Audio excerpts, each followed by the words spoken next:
가요? 네. 우리가 2월 달에 모였을 때 평화 균형 있게 이야기를 봤고요.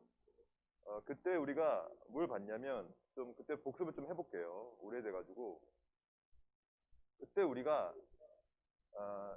특히 유럽 지역에 있는 성화론을 살펴봤습니다. 뭐 독일이라든지 루터파였죠. 그리고 로마 가톨릭이라든지 중세 시대 이 대륙 신학이라는 것이 굉장히 중요합니다. 사실 지금으로 대륙이라고 말할 때는 거의 중국 땅을 얘기하지만 원래 16, 17세기 때 대륙, 컨티넌트라고 하는 표현은 이 유럽 신학을 말하는 것이죠. 이때가 이제 여기가 중심이었으니까. 근데 이제 우리가 저번에 봤을 때는 이 유럽 신학을 봤다면 오늘부터는 좀 넘어갑니다. 영국으로 넘어갑니다. 영국으로.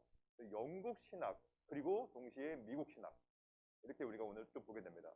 그 다음에 한국 신학과도 좀 연결시켜 볼게요. 그러니까 오늘 우리가 배울 내용은 요약하자면 일로 갔네요.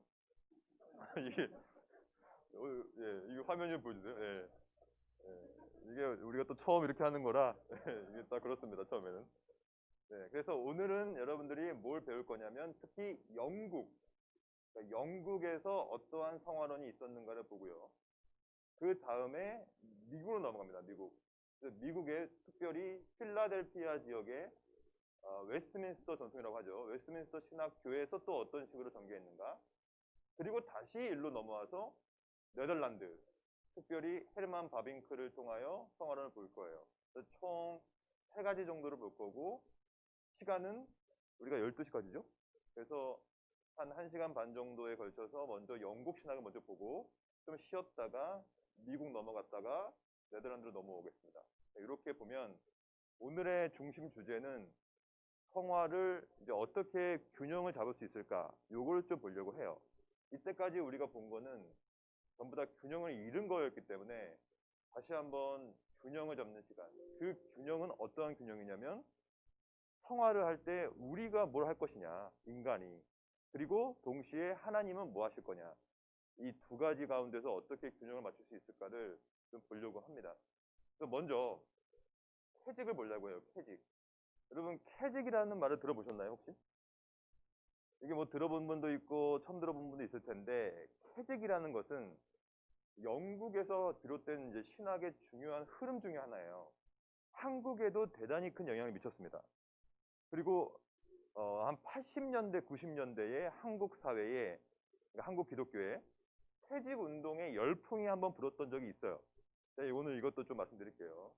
대부분 부흥회였어요, 부흥회. 그러니까 여러분들 기억하실 거예요. 저도 어릴 때 그런 부흥회 엄청 갔었는데 그게 다 퇴직 운동과 조금이라도 연결이 있었거든요. 그러면 이 퇴직 운동이 뭔지를 정확히 보려면 시작점을 봐야 되겠죠? 시작점은 1927년. 근데 이거는 이제 영국 사회인데요. 영국의 딱 이 사진을 보니까 이 대중이에요, 대중. 그러니까 영국 그 당시에 아주 그냥 대중 사회 속에서 굉장히 펼쳐나갔던 운동인데 핵심은 뭐냐? 퇴직 운동의 핵심을 다른 말로 하면 성결주의 운동이에요. 성결 운동이에요. 그러니까 거룩한 삶을 살자는 얘기거든요. 그러니까 거룩한 삶을 살자는 차원에서 퇴직 컨벤션이라는 이건 뭐냐면 모임이에요, 모임. 그래서 다양한 모임이 벌어집니다. 그래서 우리가 이렇게 살면 안 된다. 이렇게 죄악된 삶을 살면 안 되고 회개해야 되고 성결해야 된다라는 얘기를 막 시작했던 거예요. 이게 얼마나 유명했냐면 이분을 보십시오. 이분. 이 신문에 늘 이 퇴직 사경회 그러니까 이때부터 사경회라는 말을 많이 썼어요. 사경회. 그러니까 말씀 이제 연구를 하는 시간 아니면 말씀을 듣는 시간이었죠. 그래서 이 뉴스에도 많이 나왔고 엄청나게 모였습니다. 그러면 이 퇴직이라는 것이 이름을 좀 볼게요. 이게 왜 퇴직이냐? 이 퇴직 운동은 디서부터 시작됐는가에 따라서 이름이 붙여지는 것인데 여기 영국입니다. 그러니까 영국 서부예요. 서부. 그러니까 이게 이제 영국이 큰 게 봤을 때는 영국이고 영국 서부 지역을 뭐라고 불렀냐면 여기 나와 있죠. 퇴직. 그러니까 1875년 꽤 빨리 시작됐던 운동입니다. 아까 우리가 봤던 이 내용은 1927년에 있었던 컨벤션이었는데 컨벤션이라는 것은 모임이라는 뜻이에요. 모임. 운동, 모임. 그러니까 1927년에 굉장히 활발했는데 언제부터 시작되었냐면 시작점은 1875년이었죠. 여기 보면 이 서부 지역이니까 이제 북서부죠. 퇴직. 여기 보면 영어로 하면 이제 캐스윅이라고 읽을 수 있는데 S는 묵음입니다. S라는 건 안 읽어요. 그래서 영국 사람들도 캐스윅이라고 읽지 않고 캐직이라고 읽습니다. 캐직이라고 있는데 휴양도시인데 여기서부터 이제 시작된 거예요. 여러분 휴양도시에서 이 운동이 벌어진 이유가 뭘까요? 여러분 휴양도시 가보셨습니까? 거기는 건전합니까? 제약이 가득합니까? 아무래도 여러분 저기 마카오 같은 데 가보면 거기 노는 데 아니에요.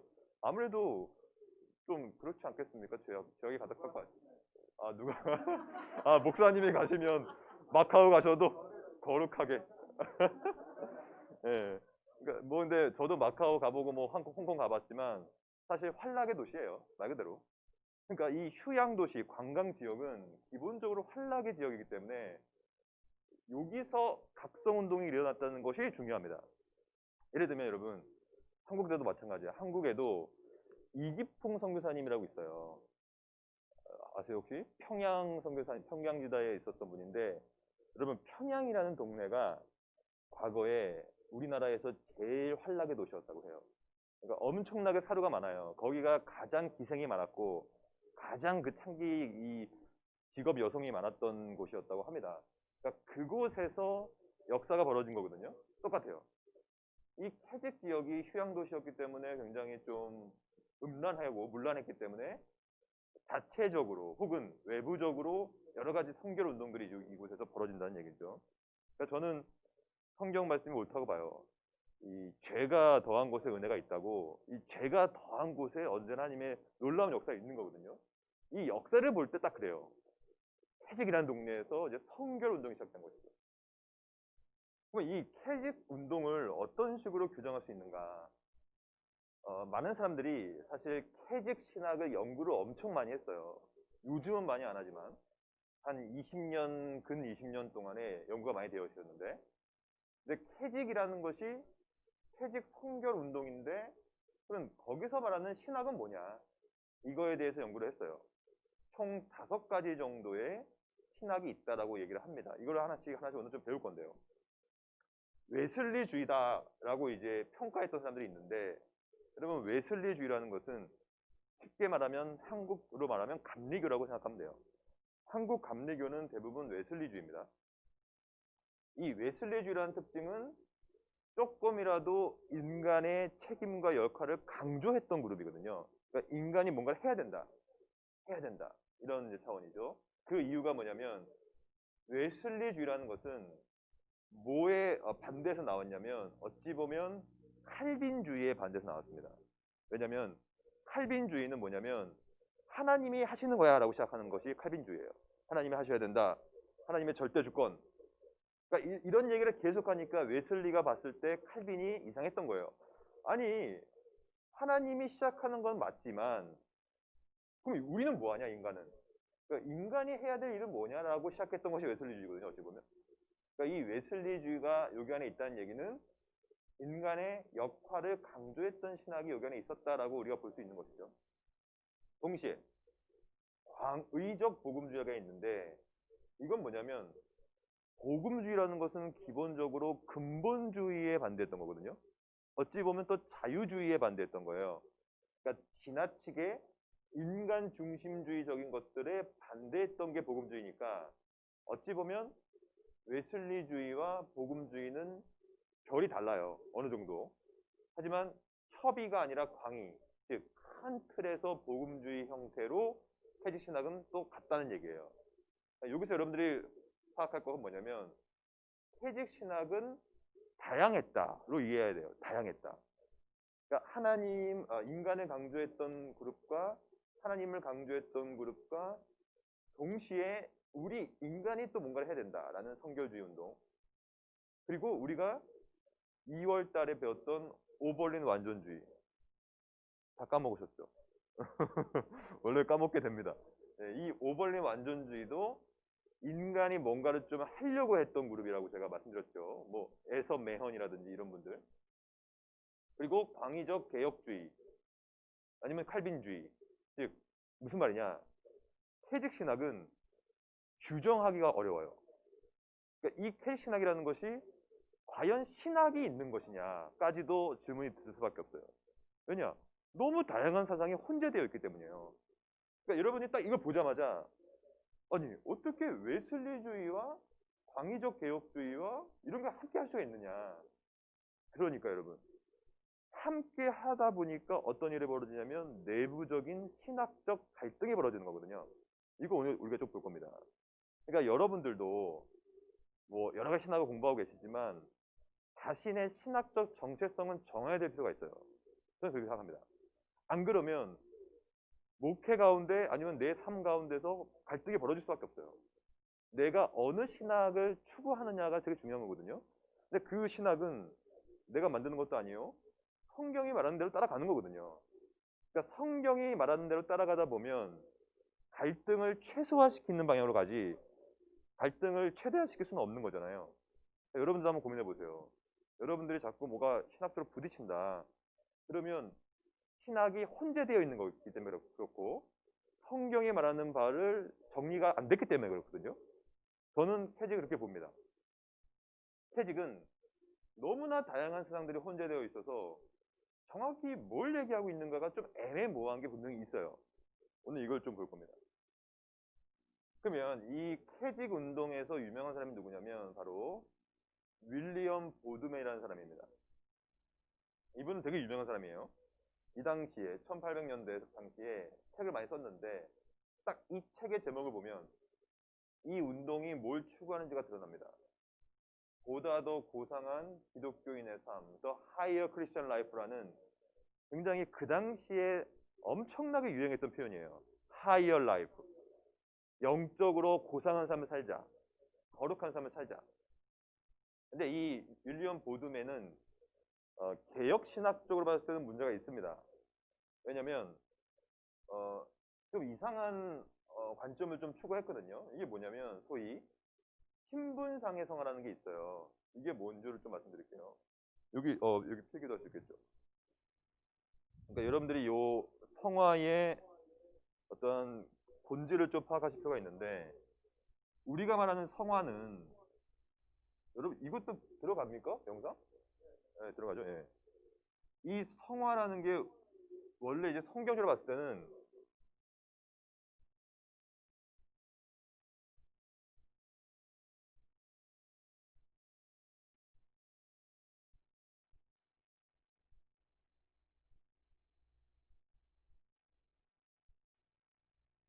좀 여러분들 거슬리시죠? 저도 이게 좀 그런데 괜찮습니다. 어쩔 수 없죠. 더 가까이 할까요? 최대한 가까이 한번. 네.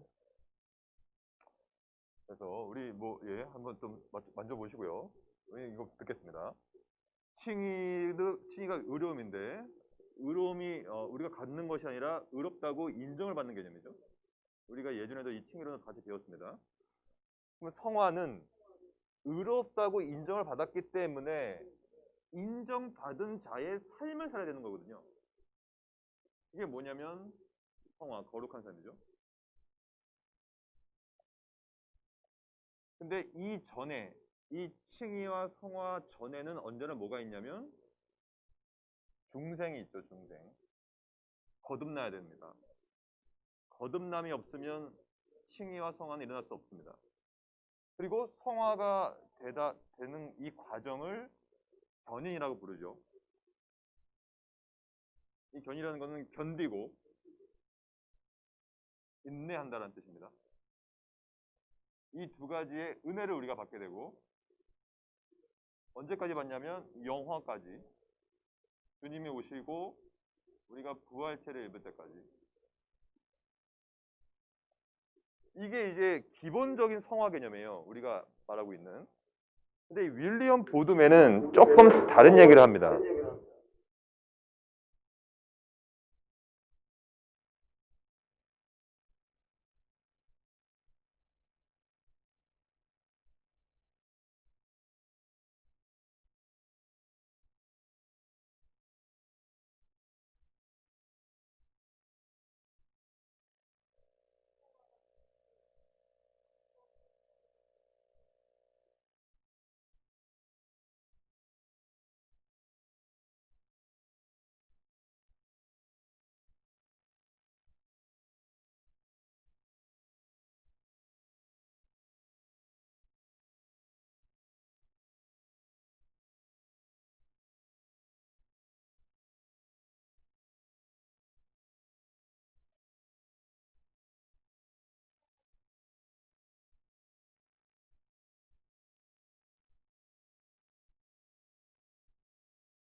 성화가 필요하고 그것이 바로 성령의 세례를 받아야 된다. 여기 나와 있죠. 그래서 두 번째 이 second branching이라는 표현, 이거는 이분이 썼던 중요한 표현이에요.